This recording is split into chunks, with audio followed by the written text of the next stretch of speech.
kakubwira ngo imbere hari Hayden Center, hari centre ihishwe n'imisozi. Babisabwa ko uwari wese utwaye ikinyabiziga agomba kwitondera kuko agiye kugera mu nsisiro, mu miturire y'abantu begereye inzira nyabagendwa. Akapa kavuga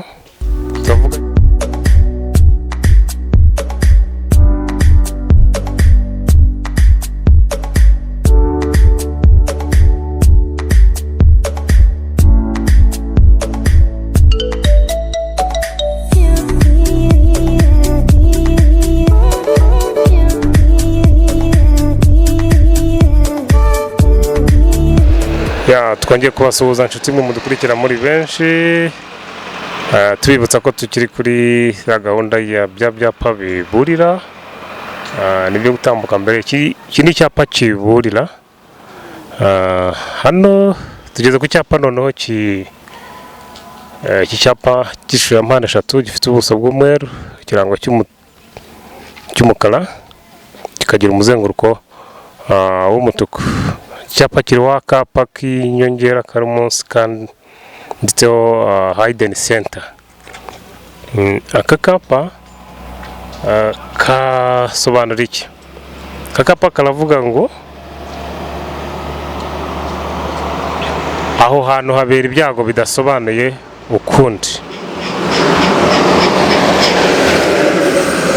Iki ni icyapa kivuga ko aho hantu habera ibyago bidasobanuye ukundi. Bishatse kuvuga iki? Icyapa gishingwa ahantu hafi bijyana n'imiterere yaho, imiterere y'aho hantu bitari myiza, baburira uwari wese ugomba kugenda aho ngaho, batwaye ibinyabiziga, abayobozi b'amatungo, abayobozi b'inyamaswa, abayobozi bose batwaye ibinyabiziga muri iyo nzira nyabagendwa, ko bagomba kwitondera muri iki cyerekezo. Akapa ko hasi kanditseho Hayden Center gasobanura ko imbere haturiwe n'abantu, ariko mbere yo kuhagera utabibona kuko habasha gukumirwa n'imisozi baturiyemo muri makeya. Kakubwira ngo imbere hari Hayden Center, hari centre ihishwe n'imisozi.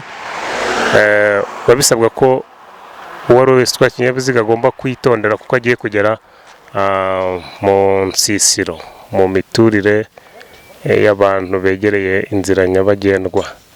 Akapa kavuga kiriya cyo hejuru n'icyo hasi. Icyo hejuru ni icyapa kivuga ko ahantu habera ibyago bidasobanuye ukundi. Umuhanda imvura yaguye bitewe n'imiterere yawo hazamo ubunyerere. Umuhanda uko wateye, hari igihe habereye inkangu, hari amabuye yazamo hagati y'umuhanda hakanyerera. Hari ubuto bw'umuhanda imbere. Tugiye gato nk'imbere kuri kiriya cyapa kigaragaza ko imbere hari ifungana ry'umuhanda, kigaragaza ko imbere hari ikiraro. Ikiraro kiba gifite ubugari butoya bw'ifungana, icyo bita ifungana ry'umuhanda. Ni ikiraro kiri hariya mu Itaba aho bariya basore bageze, kibigaragaza. Ndumva hari cyakibanjirije cyacyo twiye twigaho, cyo nta mpamvu yo kugitindaho, ariko ikiri priority ni iki kivuga ngo iki cyapa kigaragaza ko abantu habera ibyago bidasobanuye ukundi. Bigaragaza icyo abayobozi b'ibinyabiziga bagomba kwitondera, bakagira amatsiko yo kumenya ibiri imbere uko hateye. Hari igihe uko bigaragara gutya ni ikigaragaza ko ahantu habera ibyago bidasobanuye ukundi. Iki kiri mu muryango w'ibyapa biburira. Bimwe twavuga ngo bifite ishusho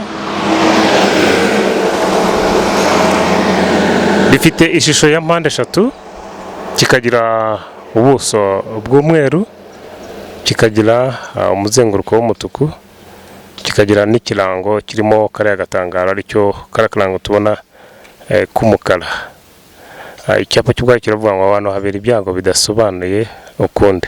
Munsi yaho hariho akapa k'inyongera kanditseho ko hari centre yihishe ihishe ijyana n'imiterere y'aho hantu. Biburira rero abayobozi b'ibinyabiziga bagomba kwitonda bakirinda impanuka zijyana n'ibyo bari busange imbere mu nzira nyabagendwa. Nk'uko tubibona hari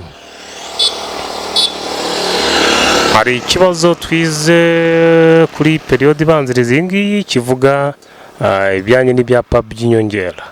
Ibyapa by'inyongera bigenda twongera ku nzira nyabagendwa bibasha kugaragaza intera y'ahagomba kwitonderwa ku bayobozi b'ibinyabiziga babitwaye, bakabasha kumenya imiterere y'aho bagiye kugana uko hameze, kuko icyapa cy'inyongera kigaragaza cyangwa se gisobanura ubusobanuro, kiba gifite ubusobanuro bw'icyo ngicyo cyo hejuru. Cyo ubwacyo cy'inyongera ntiwasanga gihagaze ku nzira nyabagendwa cyonyine, kiba gishinze munsi y'ikindi, kikaba gifite ubusobanuro bw'icyo ngicyo cyo hejuru. Ibyapa by'inyongera aribyo byibi turi kuvuga, iki cyo munsi nicyo cy'inyongera kigaragaza ubusobanuro bw'icyo hejuru. Hari ababibona icyo hejuru ntibamenye ubusobanuro bwacyo, ntabwo uhageze wese atangara, urabona kirimo agatangara. Ntabwo bivuga ko uhageze wese atangara, ahubwo bivuga ngo aho hantu habera ibyago bidasobanuye ukundi. Kuri uyu muhanda ufitemo amakorosi menshi, hano iyo ukomeje imbere uhita uhura n'ikorosi. Bibutse ikibazo kijyanye n'imibarize y'ikibazo gishobora kuboneka kuri iki cyapa. Ibibazo cyabazwa kijyanye no kubona kino cyapa uko cyubatswe, uko kimeze, kijyana n'imiterere ya hano hantu. Iki cyapa kiravuga kiti ni icyapa kikuburira ko aho hantu habera ibyago bidasobanuye ukundi. Iki cyapa kigaragaza imiterere y'imbere aho ugana uko hameze, ko ugomba kwitondera. Aho hantu niba tuvuga ngo habera ibyago bidasobanuye ukundi, usabwa kwitonda kugira ngo ugire ubwitonzi bujyana n'imiterere y'aho hantu. Noneho munsi ya kiriya cyapa turi kubona ko hari akapa k'inyongera, akapa kongereweho kagaragaza ubusobanuro bw'icyo hejuru, kanditseho ubusobanuro bwako, ariko ubwako ntabwo wamenya icyo gasobanura ko atariho kiriya cyo hejuru. Niyo mpamvu cy'ubwacyo gifite icyo gisobanura, ariko kikaba kibasha kunganira kiriya cyo hejuru. Iki cyo hasi kiravuga ngo ni icyapa kivuga ko imbere haturiwe n'abantu, bivuga ngo hidden center, ni centre iri hirya hariya ihishwe n'imiterere ya hano. Hari imisozi, hari makorosi. Iyo uvuye kuri aya makorosi nibwo ubasha kwinjira muri iyo centre. Icyapa cyo hasi nicyo cy'inyongera. Tubibutse iki cyapa by'inyongera, imiterere yabyo ko binyuranye n'ibindi ku isi hose. Forume yaba ari imwe, wabyigira hano mu Rwanda, wajya mu baturanyi, mu bihugu by'abaturanyi, wajya he hose, ibyapa by'inyongera ishusho yabyo aba ari imwe. Binyurana noneho n'ibyapa biburira. Ibyapa by'inyongera ni kiriya cyo hasi cyongere kuri kiriya cyo hejuru. Iki cyapa cy'inyongera turakibona ko gifite ishusho y'urukiramende. Urukiramende ni kuriya ruba rumeze, rugizwe na mpande enye, ebyiri zigenda zingana. Ntabwo ari mpande enye zingana. Mpande enye niba ari mpande enye zose ziba zingana nyine, ariko iyo bavuze urukiramende ni mpande ebyiri zingana zinyurana n'izindi ebyiri ziba zingana. Iki cyapa cyo hasi nicyo bita icyapa cy'inyongera. Ntushobora kukibona nari mu ishusho ya mpande eshatu. Mu gihe tuzi ko ibyapa biburira byo ubwabyo biba bifite ishusho ya mpande eshatu, aribyo birakira cyo hejuru, kiri mu muryango wa mbere tujuru tukiga w'ibyapa biburira. Ibyapa biburira bikwereka ibyo ugomba kwitondera aho ugana, kuko aho ugana ni ubuntu uri kuhamenya imiterere yaho, ariko ubyerekwa n'ibi byapa biba bikuburira uko imbere ameze, ugatangira ugira amatsiko ajyanye n'ibyo weretswe kugira ngo bitaba umuvuduko wawe utaba intandaro yo kuguteza impanuka. Iki cyapa cyo hejuru nicyo turi kwigaho, kivuga ukibuka umuryango wacyo, kiri mu byango w'ibyapa biburira. Gifite ishusho ya mpande eshatu, kikagira ubuso mo ndani mo hari hano uko tukibona mo hagati uko hasa, gifite ubuso bw'umweru uko tukibona gutya. Icyapa gifite ishusho ya mpande eshatu, kikagira ubuso bw'umweru, kikagira ikirango cy'umukara. Kari akamenyetso karimo hagati nicyo bita ikirango cyangwa se ikimenyetso, ariko tukunda kuvuga ngo gifite ikirango. Gifite irihe bara? Gifite ikirango cy'umukara, kikongera kikagira umuzenguruko w'umutuku. Bivuga ngo iki byapa bya mpande eshatu bifite ishusho, ibyapa biburira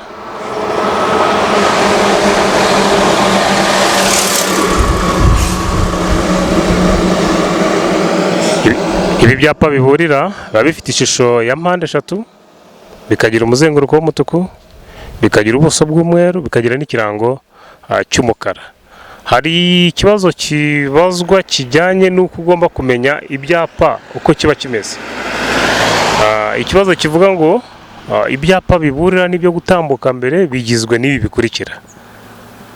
Iyo tuvuze ngo bigizwe n'ibi bikurikira, tugomba kumenya ngo buri cyapa icyo uwo muryango bambwiye, baragiye kumwe ngo gifite ishusho imeze gutya, gifite ubuso busa gutya, kigira ikirango kimeze gutya.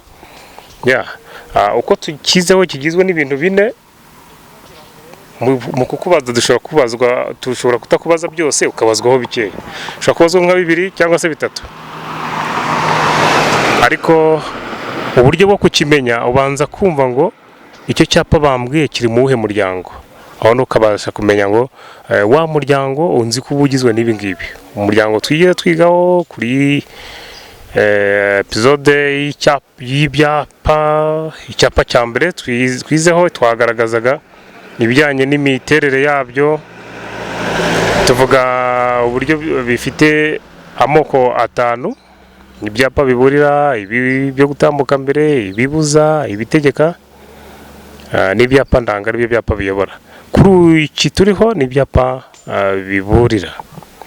Iki cyapa turibona ko gifiteho 2.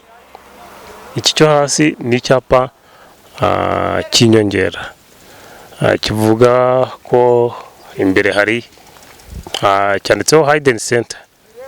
Kiri mu byapa by'inyongera, kikwereka ko imbere haturiwe n'abantu, icyo bita ugiye kugera munsi y'isiro. Ubu twakinyabiziga rero usabwa kutihuta ngo umuvuduko ubashe kuba waguteza ibibazo. Imiterere y'aha, uyu muhanda ugizwe n'amakorosi, niyo mpamvu baba bagaragaza ibibazo bihagize kugira ngo ubashe kwirinda ibyaguteza agisida. Mu mibarize y'iki cyapa nongeye kukibibutsa, iyo bavuze ngo icyapa kikubwira ko aho hantu habera ibyago bidasobanuye ukundi, gihita wumva iki cyapa. Iki cyapa kiracyo hejuru kirimo agatangaro, kigaragaza ko aho hantu habera ibyago bidasobanuye ukundi. Niba habera ibyago bitandukanye, niko kuba muri iyo nzimizi y'inyito ivuga ngo habera ibyago bidasobanuye ukundi. Urugero imbere, kuko hari kiriya cyapa kindi twabonyeho, kiriya cyapa kigaragaza ko hari ikiraro, birumvikana ko ku kiraro ubwaho kiragiye gifite ubugari butoya. Utitonze ushobora guhura n'ikindi kinyabiziga kiri kunyura ku kindi, kikaba cyaguteza ibibazo. Ukibuka ko ubugari bw'umuhanda nanone aba ari butoya, kunyuranaho hejuru y'ikiraro ntabwo biba byemewe ubundi. Ariko icyo uyu nguyu baba baburiye ko imbere hari ikiraro, abasabwa kwitonda. twagaruka kuri iki ngiki cyakubwiraga ko imbere habera ibyago bidasobanuye ukundi, niba hari ikiraro deja hari munsi y'ikiraro haba hari iki, umva haba hari amazi, hari umwobo, ugomba kwirinda ibi byago byose bakubwira. Ushobora gusanga hari na cya kiraro wari wiringiye cy'ubwacyo cyacitse, kuba habera ibyago bidasobanuye nk'ubu ko tukibona kiri mu misozi. Iki cyapa hari ubwo hashobora kuba habera n'inkangu, ubu amabuye akamanuka mu muhanda, iyo wihuta uranyerera muri makeya. Icyapa icyo cyavugaga cy'ubwacyo cyatuburira ko imbere habera ibyago bidasobanuye ukundi, kugira ngo tubashe kwitonda bijyana n'uko twaburiwe mu miterere yacyo. Reka mbashimire, mbashimira ku bwa komenti zanyu, ku bwa like ndabibona, mvuga nti uwize neza asubiza neza. Murakoze cyane.